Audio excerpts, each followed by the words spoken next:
نظر ماننے سے تمہاری تقدیر نہیں بدل سکتی. صحیح. نظر ماننے سے تمہاری تقدیر نہیں بدل سکتی. فائدہ کیا ہوگا نظر ماننے کا؟ جو بخیل آدمی ہے صدقہ نہیں کرتا اس کے مال میں سے صدقہ ہو جائے گا. صحیح. اس سے زیادہ اور کچھ نہیں. اور یہاں میں تقدیر والی بات آئی ہے تو ایک جملہ کہنا چاہتا ہوں.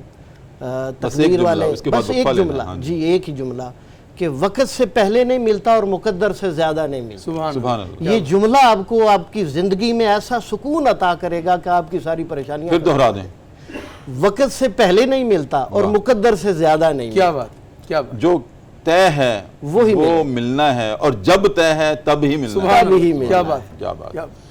آپ کی اجازت سے وقفہ ہے. ناظرین کرام, پروگرام صدائے قرآن اور بڑی اہم گفتگو ہے آج کہ نظر کیا ہوتی ہے, منت کیا ہوتی ہے, اور خاص طور پہ میں کہتا ہوں کہ ابھی وقفہ شروع نہیں ہوا اس سے پہلے بہت بڑی کلیریفیکیشن ہوگی ہے کہ جس میں ہم قید لگا دیتے ہیں اور اللہ کے ساتھ یہ جرت کرنا, یہ کہنا کہ اگر ایسا ہو گیا تب میں کروں گا اور اگر نہیں ہوا تو نہیں کروں گا, یہ تو بے ادبی ہے, اللہ کے ساتھ سوء ادب ہے.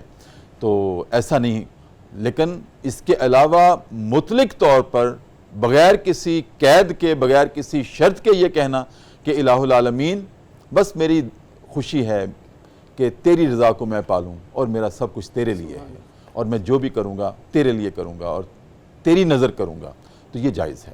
ناظرین کرام, وقفہ ہے پروگرام صدائے قرآن میں, اور وقفے میں ہم جایا کرتے ہیں اپنے نبی کریم صلی اللہ علیہ وسلم کے دربار اقدس میں اور ایک مرتبہ درود کریم کا نذرانہ پیش کرتے ہیں اور واپس آتے ہیں.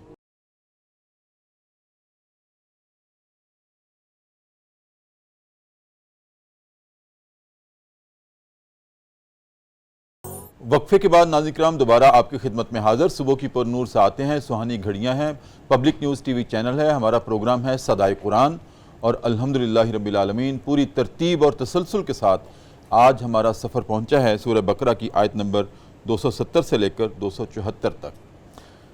مدثر صاحب, وقفے سے پہلے ہم نے یہ طے کیا کہ مطلق نظر ہو وہ جائز ہے, پسندیدہ ہے, اور اللہ کے قرب کا ذریعہ ہو سکتی ہے اور محبوبیت کا ذریعہ بھی ہو سکتی ہے کہ انسان یہ کہے کہ الہ العالمین میرا سب کچھ آپ کی نظر ہے, میری زندگی بھی آپ کی نظر ہے, میرا بولنا, میرا اٹھنا, میرا بیٹھنا, الہ العالمین میری زندگی کا ایک ایک جز جو ہے وہ آپ کی نظر ہے.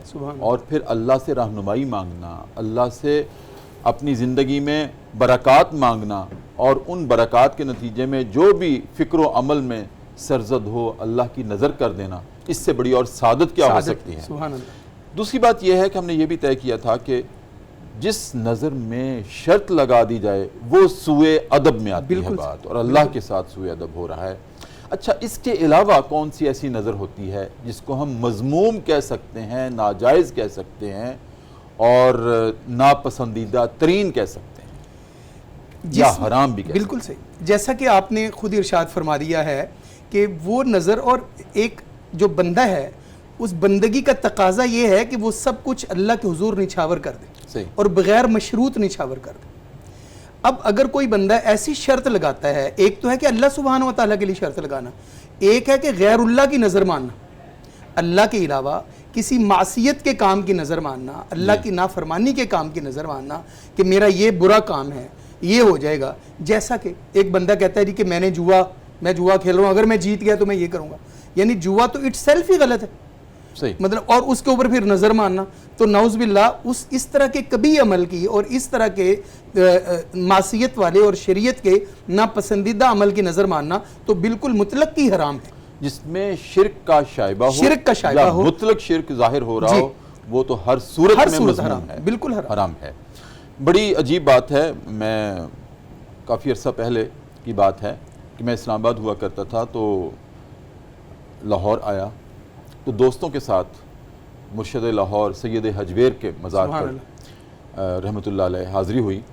تو اولیاء کے مزارات پہ جانا جائز ہے, جانا چاہیے, اور وہاں پر انوار و تجلیات کی یقیناً بارش ہوتی ہے, لیکن وہاں جا کر اس طرح کے مذموم مقاصد لے کے جانا یا مذموم عمل جا کے کرنا اور منتیں ایسی مارنا, نظریں ایسی مارنا, میں نے اپنی آنکھوں سے دیکھا اب یہ میں سمجھتا ہوں کہ اولیاء کے مزارات کی بے ادبی ہے، وہاں سوء ادب ہے، بالکل ایسے کہ میں نے اپنی آنکھوں سے دیکھا کہ ایک جھمکٹا لگا ہوا ہے، دائرہ بنا ہوا ہے، اور اندر ڈھول کی تھاپ ہے، اور اس ڈھول کی تھاپ کے اوپر ایک خاتون دھمال ڈال رہی ہے، اور ہم نے پوچھا کہ یہ کیا ہو رہا ہے، تو بتایا گیا کہ اس خاتون نے ایک منت مانی تھی کہ داتا صاحب میرا یہ کام ہو گیا تو آپ کے مزار پہ آ کے دھمال ڈالوں گی۔ یہ وہ نظریں ہیں جو مذموم ہیں، جو حرام ہیں، جو ناجائز ہیں، بالکل، اور یہ معصیت پر مشتمل ہے۔ نہ اس سے سید حجویر خوش ہوں گے، نہ اللہ کی ذات، نہ اللہ کی ذات خوش ہوگی، کوئی بھی خوش نہیں ہوگا، بالکل ایسے، اور یہ شریعت کی منشا ہی نہیں ہے، جی بالکل شریعت کی منشا ہی نہیں ہے، بالکل ایسے۔ جی قاری صاحب جی استاد محترم، کیا فرمائیں گے اسی ضمن میں؟ اس ضمن میں استاد محترم سب سے پہلے تو میں ایک جو بات ہم پہلے کر چکے ہیں کہ اس کی دو قسمیں ہیں، مطلق کا معنی سمجھانا چاہوں گا جی جی، کہ نظر مطلق وہ ہوتی ہے جس میں کسی قسم کی کوئی شرط نہ لگائی جائے، صحیح، سب سے پہلا تو مطلب یہ ہے۔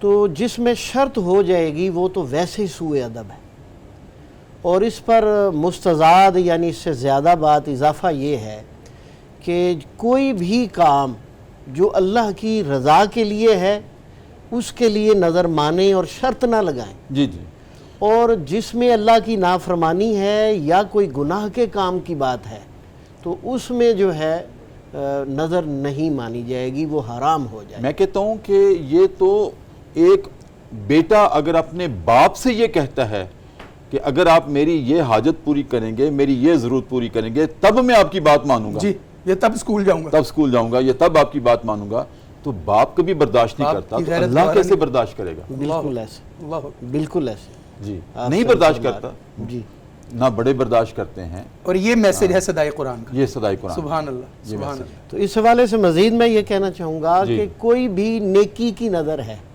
کوئی بھی اچھی نظر ہے، شریعت کے مطابق ہے، اسے پورا کرنا چاہیے، اور اگر کوئی غلطی سے گناہ والی، شرک والی، معصیت والی، نافرمانی والی نظر مان چکا ہے تو اسے وہ پوری نہیں کرنی۔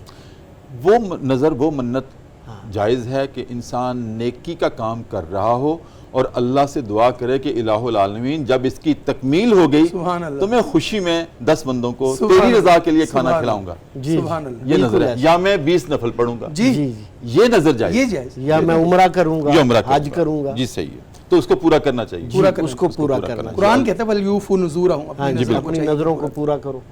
اچھا اب آگے بڑھتے ہیں مدرس صاحب، کہ جیسے میں نے مقدمے میں بھی یہ بات رکھی تھی کہ اللہ رب العزت نے آج کے سبق میں ہمیں یہ بھی ارشاد فرمایا ہے کہ اگر تم اعلانیہ خرچ کرو تب بھی ٹھیک ہے، اگر تم چھپا کر دو تو زیادہ بہتر ہے، فَهُوَ خَيْرٌ لَكُمْ، خیر لکم، سبحان اللہ، وہ زیادہ بہتر ہے۔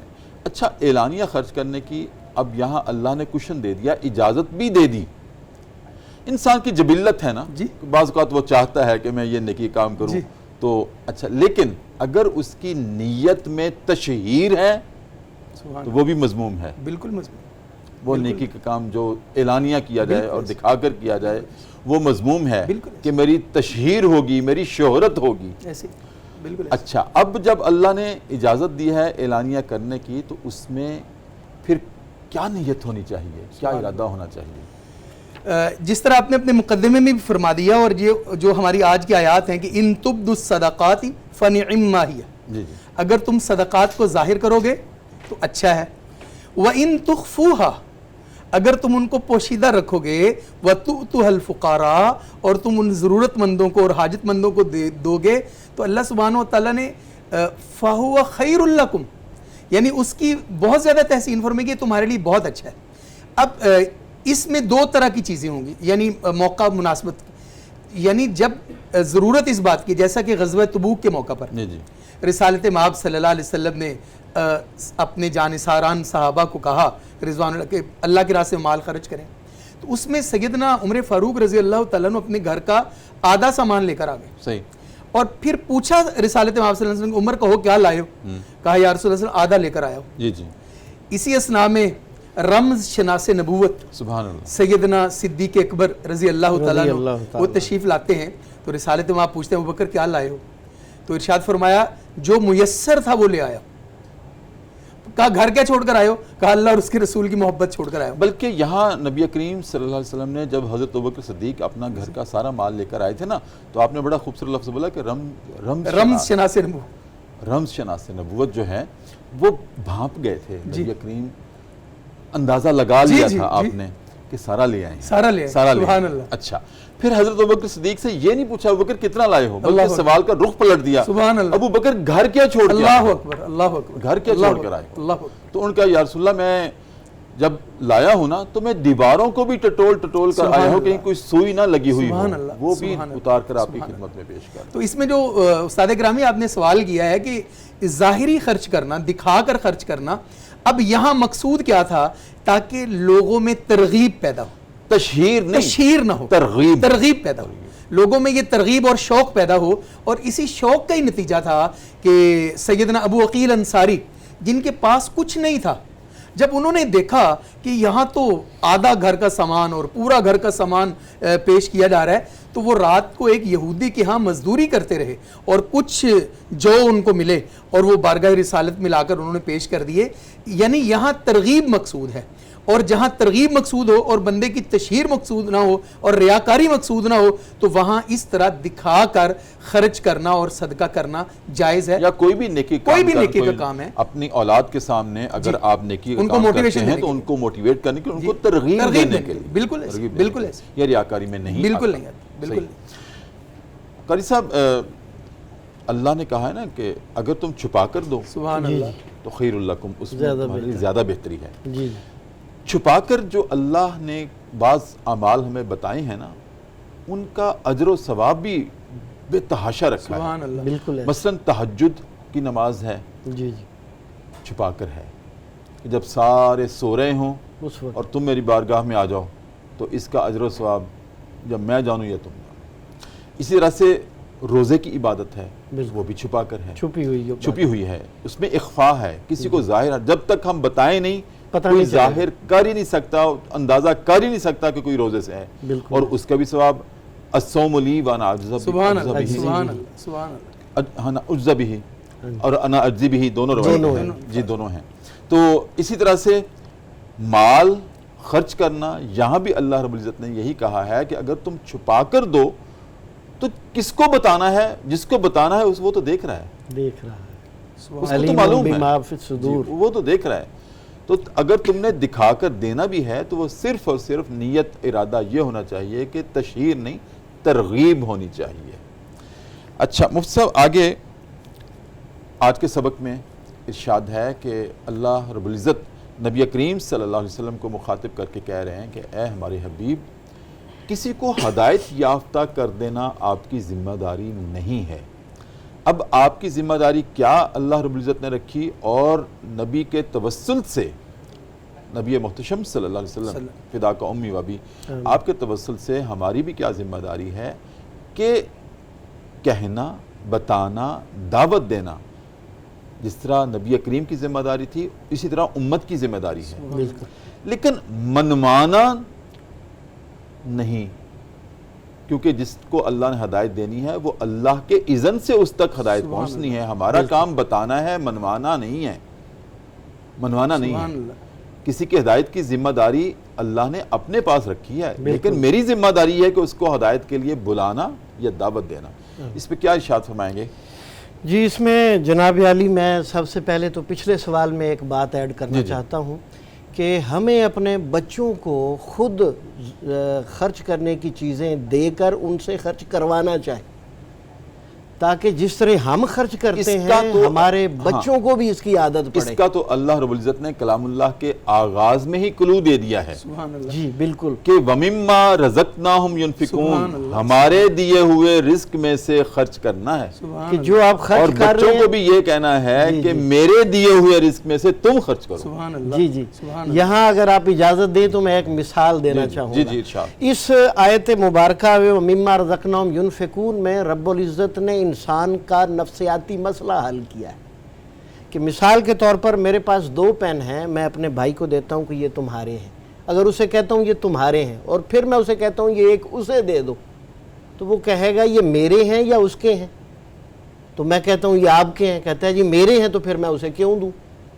مطلب اپنی چیز بندہ نہیں دینا چاہتا، اور اگر میں اسے پین دیتے ہوئے یہ کہوں کہ یہ میرے ہیں آپ استعمال کریں، تو جب میں اسے کہوں گا ایک بھائی کو دے دو تو کہے گا یہ آپ کے ہیں میرے تو نہیں ہیں، فٹافٹ پکڑا دے گا۔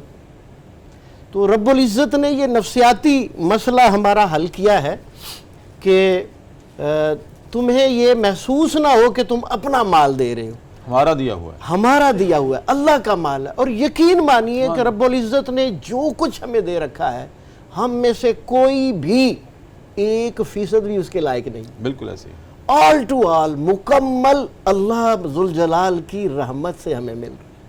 میں کہتا ہوں کہ ایک لقمہ جو ہم کھاتے ہیں وہ سب اس کی ہمارے رحمت بس میں کہاں تھا کہ وہ لقمہ میں اپنے اختیار اور قدرت سے تیار کر لیتا۔ جی ایک دانہ بونے سے لے کر جی جی آٹا بننے تک اور آٹا گوندنے سے لے کر روٹی پکنے اور تک جتنی اللہ رب العزت کی توانائیاں خرچ ہوئی ہیں، جی جی اس ایک لقمے پر ایک پوری سیریز ہے، پوری قوم اس کام پہ لگی ہوئی ہے، پوری سیریز ہے۔ اللہ قبول فرمائے۔ اب میں آتا ہوں اپنے اصل سوال کی طرف کہ ہدایت جو ہے یہ 2 قسم کی ہے، ایک ہے رہنمائی اور دوسرا ہے منزل مقصود تک پہنچانا۔ صحیح، یہ 2 چیزیں ہیں۔ اس کو سمجھانے کے لیے میں مثال دینا چاہوں گا۔ ہم نے کسی سے ایڈریس پوچھا تو اس نے بتایا یہ سامنے جو چوک ہے وہاں سے دائیں ہو جاؤ، اگلے چوک سے بائیں ہو جاؤ اور پھر سامنے آپ کا وہ مقام ہے۔ صحیح، اس نے بتا دیا، ہم نے سمجھ لیا، ہم خود چلے جائیں گے، جی رہنمائی مکمل ہے۔ ٹھیک، اب دوسرے بندے سے پوچھا تو اس نے کہا جناب میں بتا بھی دیتا ہوں اور میں آپ کو چھوڑ کے آتا ہوں۔ آہا، وہ اپنے ساتھ آگے چلتا ہے، بندے کو ساتھ لے کے جاتا ہے اور منزل مقصود تک پہنچاتا ہے۔ صحیح، تو اب دین اسلام کی جو ہدایت ہے یہ بھی 2 قسم کی ہے۔ جو نبی کے ذمے ہے وہ پہلی رہنمائی ہے، سبحان اللہ، وما علیک الا البلاغ، سبحان اللہ، آپ کے ذمے صرف پہنچا دینا ہے، پیغام دینا ہے۔ اس کو میں تھوڑا مزید واضح کرنا چاہوں گا کہ دروازہ بند ہے تو نبی کے ذمے دروازہ کھٹکھٹانا ہے، تالا نہیں توڑنا، دروازہ اور تالا نہیں توڑنا، کھٹکھٹانا ہے، پیغام پہنچانا ہے۔ اللہ اکبر۔ اور جو دوسرا مفہوم ہے، اللہ سبحانہ و تعالی نے جس کو نبی نے تبلیغ کی، جس کو نبی نے پیغام پہنچایا اللہ کا، توحید کا، ایمان کا، رسالت کا، وہ پہنچ گیا۔ اب توفیق رب العزت نے دینی ہے، رب کی توفیق سے اس نے ایمان لانا ہے اور رب کی توفیق سے ہی اس نے منزل مقصود تک پہنچنا ہے۔ ٹھیک، تو رب العزت نے قرآن مجید میں ارشاد فرمایا ہے اِنَّكَ لَا تَهْدِي مَنْ أَحْبَبْتَ، اے میرے حبیب محمد کریم صلی اللہ علیہ وسلم، آپ ہدایت نہیں دے سکتے جسے آپ پسند کرتے ہیں، وَلَكِنَّ اللَّهَ يَهْدِي مَن يَشَاءُ، لیکن رب العزت مالک ہے جسے چاہے ہدایت دے، اور وہ ہدایت جن کو دینی ہے انہیں رب العزت زیادہ جانتے ہیں۔ تو اس میں جو دوسرے مقام پر جو ذکر ہے وہاں پر منزل مقصود تک پہنچانا ہے، اور جو یہ والی آیت ہے اس میں صرف رہنمائی کرنا ہے۔ ایک بات میں امینڈ کروں گا تھوڑی، جی فرمائیے، کہ جیسے کہ آپ نے ابھی گفتگو میں یہ ارشاد فرمایا نا کہ اللہ رب العزت نے کہا کہ اے حبیب آپ ہدایت نہیں دے سکتے، اگر ہم اس کو تھوڑا سا ایسے کر لیں کہ جب تک میرا اذن نہ ہو، بالکل صحیح فرمایا آپ نے، بالکل صحیح، جب تک میرا اذن نہ ہو، جی، اور اس میں مقام رسالت اور شان رسالت بالکل ایسے، بالکل ایسے، ہمیں، اور اس میں اگر آپ مفسرین اجازت دیں تو حضرات ایک بات جی مجھے بہت اچھی طرح یاد ہے کہ بلکہ میں آپ کے الفاظ پڑھنا چاہوں گا، دہرانا چاہوں گا کہ یہ جو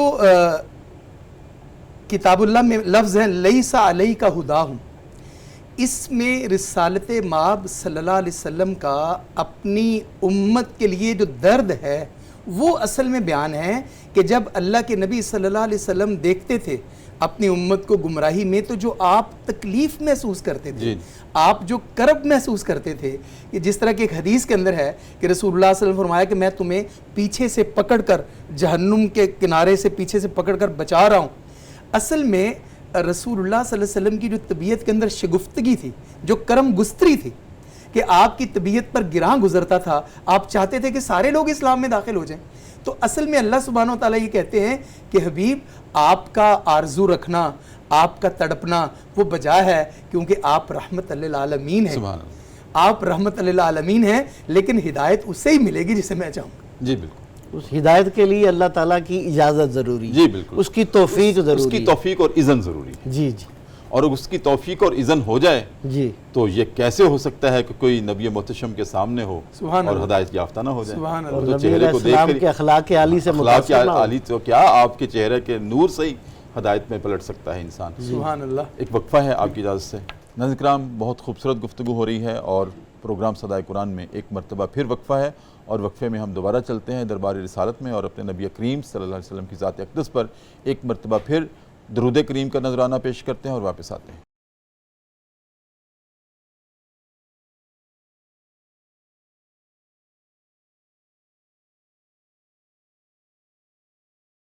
وقفے کے بعد ناظرین کرام دوبارہ آپ کی خدمت میں حاضر ہیں۔ صبح کی پر نور سے آتے ہیں، public news T V channel ہے، ہمارا پروگرام ہے صدائے قرآن، جس میں پوری ترتیب اور تسلسل کے ساتھ کلام اللہ اپنی صدا دے رہا ہے، اور آج ناظرین کرام ہمارا سبق ہے سورہ بقرہ کی آیت نمبر 270 سے لے کر 274 تک۔ مدثر صاحب، پروگرام کا وقت اپنے اختتام کی طرف گامزن ہے، لیکن ایک بات بڑی ضروری ہے جو اللہ رب العزت نے یہاں ارشاد فرمائی ہے کہ لوگوں دھیان رکھنا، تمہارے قرب و جوار میں، تمہارے آس پاس بہت سارے لوگ ایسے ہیں کہ جن کو میں نے تمہاری آزمائش کے لیے اور اپنی حکمت کے تحت ان کو کسی محرومی کا شکار کیا ہے، اور تمہاری آزمائش یہ ہے کہ تم اس کو محسوس کرتے ہو، اس کو دیکھتے ہو یا نظر انداز کرتے ہو۔ ایک شخص وہ ہوتا ہے جو کہ سوال کرنے پر مجبور ہو جاتا ہے، اس کی آنکھوں سے آنسو بھی ٹپک پڑتے ہیں، اور سوال کرنا آسان نہیں ہے، بہت مشکل، کسی کے سامنے دستے سوال دراز کرنا بہت مشکل ہے، بہت مشکل ہے۔ اپنے آپ کو گرا کر انسان سوال کرتا ہے، گرانا پڑتا ہے۔ اچھا، ایک تو وہ لوگ ہوتے ہیں، لیکن اللہ رب العزت نے یہاں پر کیٹیگوریکلی ایک بات کہی ہے کہ دھیان رکھنا، کچھ تو لوگ سوال کرتے ہیں، کچھ لوگ ایسے ہیں جو سوال نہیں کرتے، ان کے کپ کپاتے ہونٹ جو کچھ تمہیں کہنا چاہتے ہیں لیکن وہ بھی کہتے نہیں، سبحان اللہ۔ بظاہر تم سمجھتے ہو ٹھیک ٹھاک ہیں، اندر سے ٹوٹ پھوٹ کا شکار ہوتے ہیں۔ اصل میں تمہاری مدد کے وہ طالب ہیں، تم خود سمجھ جایا کرو کہ وہ تمہاری مدد کے طالب ہیں۔ اس پر ارشاد فرمائیں اور پروگرام کو ختم کرتے ہیں۔ استاد گرامی، کیا کوثر و تسنیم سے دھلے ہوئے الفاظ آپ نے خود ہی بول دیے ہیں، اور یہ قرآن پاک کی ان آیات اور الفاظ کا آپ نے خوبصورت ترجمہ اور تعبیر اور تشریح کر دی ہے کہ اللہ سبحانہ و تعالیٰ ارشاد فرماتے ہیں کہ وہ آگے بڑھ کر تم سے لپٹ کر سوال نہیں کرتے، تعرفہم بسیماہم، تم خود ہی دیکھ لیا کرو۔ یعنی جیسا کہ آپ نے فرمایا کہ یہ دونوں بندوں کا امتحان ہے، ایک تو جو محروم ہے اس کا تو امتحان ہے ہی ہے، اب جس کو عطا کیا گیا ہے اس کا زیادہ امتحان ہے کہ وہ یہ دیکھے کہ مالک نے مجھے ہر طرح کی نعمت عطا کی ہے، نوازا ہے، اب میرا حق بنتا ہے کہ میں خود محسوس کروں، میں آگے بڑھ کر لوگوں کا ہاتھ تھام لوں، میں آگے بڑھ کر لوگوں کو پکڑ لوں، اور یہی وہ ایک سبق ہے جو ہمیں ڈے ون سے دیا گیا ہے کہ میں یہ محسوس کروں، ہو میرا کام غریبوں کی حمایت کرنا، درد مندوں سے، ضعیفوں سے محبت کرنا۔